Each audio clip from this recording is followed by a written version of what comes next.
অনেক দিন ধরেই ভাবছিলাম হেয়ার স্পা করাবো, কিন্তু হয়ে উঠছিল না। তাই আজকে সকাল সকাল রেডি হয়ে চলে এসেছি হেয়ার অ্যান্ড ক্লিপার স্যালনে। ফার্স্টে গিয়েই দিদি আমার হেয়ারটা ওয়াশ করে নিয়েছিল। তারপর সেকেন্ড স্টেপে কিন্তু আমার হেয়ারটা ভালো করে কোম্ব করে নিয়েছিল। তারপর এখানে দাদা আমার হেয়ারে হেয়ার স্পা ক্রিমটা কিন্তু খুব সুন্দর করে অনেকক্ষণ ধরে আমার হেয়ারে অ্যাপ্লাই করে নিয়েছিল। তার ঠিক পরে আমার হেয়ারটাকে রেখে দিয়েছিল স্ট্রিম হওয়ার জন্য। স্ট্রিম হওয়ার পরে আমার হেয়ারটাকে রেখে দিয়েছিল একটু ঠান্ডা হওয়ার জন্য।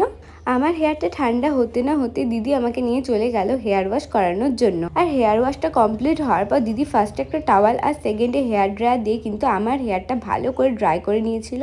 আর সেকেন্ড স্টেপে ভালো করে চুলটাকে কোম্ব করে সুন্দর একটা সিরাম লাগিয়ে দিয়েছিল। আর আমি কিন্তু আমার হেয়ারের সমস্ত রকম ট্রিটমেন্ট এই স্যালনেই করাই। আর এই স্যালনের কিন্তু স্টাফ ওনার সকলেরই বিহেভিয়ার খুবই ভালো। আর এই কেরাটিন স্পাটা করার পর আমার হেয়ারটা কিন্তু খুবই সফট হয়ে গেছিল।